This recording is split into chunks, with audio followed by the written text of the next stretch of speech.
Thank you. 0. Right. 0. There must be a place in between these two values where the derivative, right, is equal to 0. Right? F prime c equals 0. There has to be a case like that, right? So the usual problems are make sure that the conditions, you have to memorize 3 conditions. You have to know continuous on closed, differentiable on open, and that the 2 endpoint values are the same. And if that's the case, the Rolle's theorem applies. And there is a place in between A and B where the derivative is equal to 0. Or you could have a flat vertical line. Flat vertical or flat horizontal? Horizontal line. Then every place in between there, the derivative is equal to 0. So there surely exists one place. Huh? Let's say it's a flat line. Good old flat lines. There's A, there's B. And the function goes like this. Like that, right? So is there a value in between here where the derivative of this curve is equal to 0? It's hard to think so. There you go. So there is one. There is a place in between here. Matter of fact, all of them, where the derivative is equal to 0.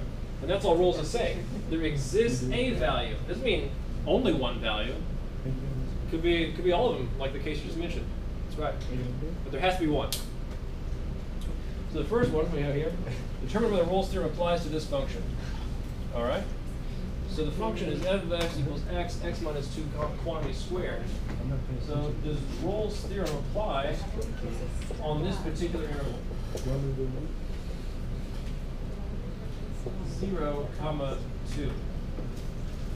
Okay? So is it continuous on the closed interval, 0, 2? Yeah, it's polynomial. Is it differentiable on the interval? Yeah, it's polynomial.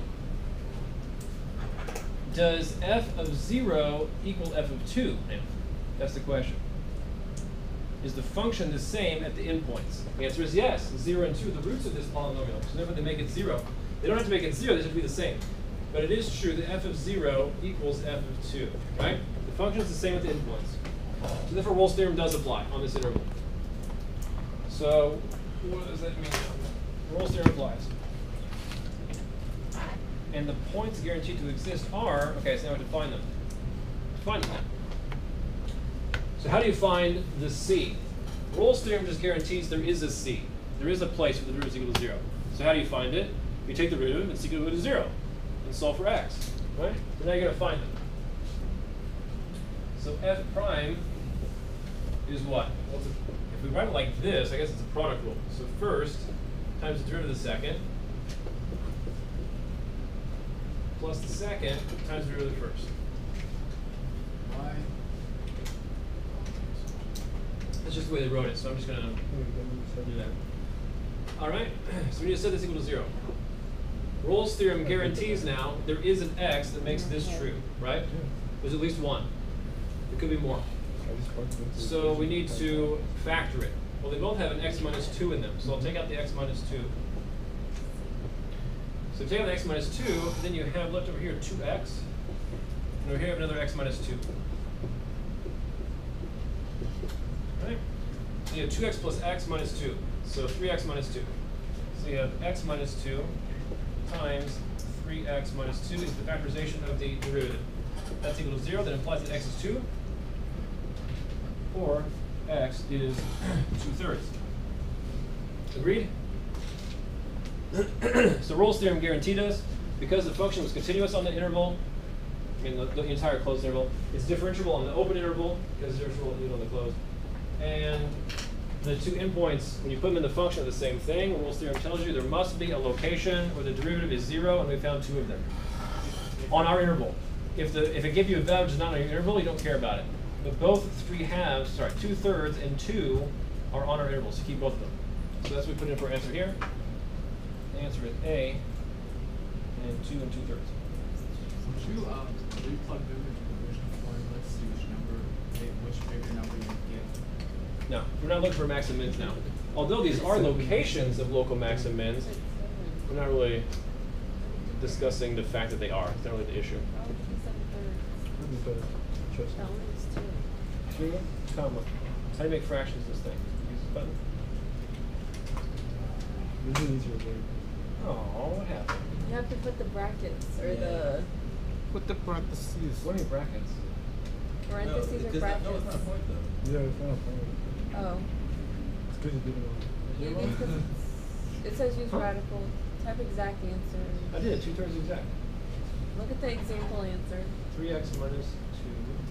3x minus Yeah, look at the example. Look at the example answer, because chances are it's probably just their input. Yeah, sure. So You want to the like way you write put the it. answer in their way. So click the next one, wait till you're done. Well, what's One the, of them you're is saying not something? right. Is it because 2 is an input, so Keep going. Keep clicking. I think 2 is not part of the answer. Oh, you're right. I didn't even think about 2. No, you're right. Oh, yeah. because of the domain. Yeah, it only guarantees it's in, right, in the open interval. So 2 is not no interval. Yeah, my mistake. Yeah. You're right. It's only the open interval at the end. Point for parent. So is the open interval and the closed interval the same? Why is there For- a window? for Yes, the you're just not Because including it's the the same endpoints. thing as Okay. that. But it, they should be the same Except values. it's That's gonna correct. be minus 7. Yeah, that's my mistake. So we'll take out the 2/3. So they take out the 2. No. Oh yeah, you're right. It's 2/3. What's that? Think anything else for us? That was it. Okay, everybody understand Rolle's theorem okay? Yeah. Yeah. Highly related is the mean value theorem. It should be number 6 here. Number 6. Why number 6? That's Einstein's right there.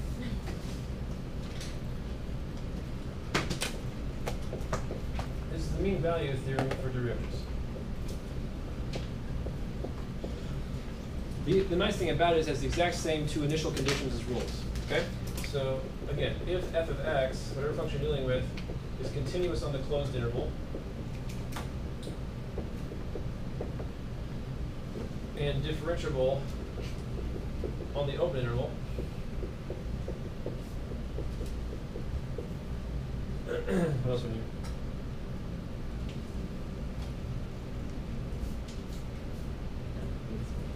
Anything. Then there exists. I read Then there exists.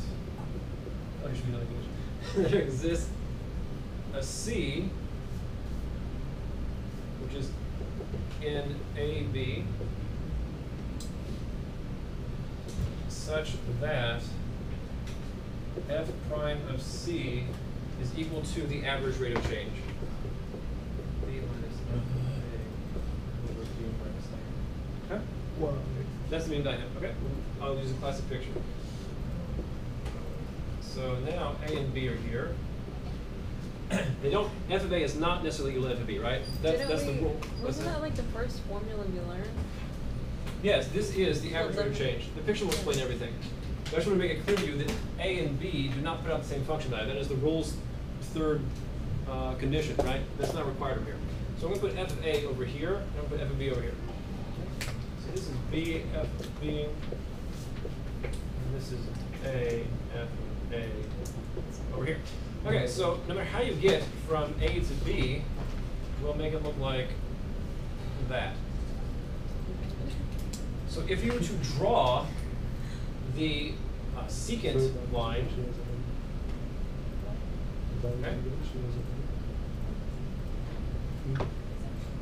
What is the slope of the secant line?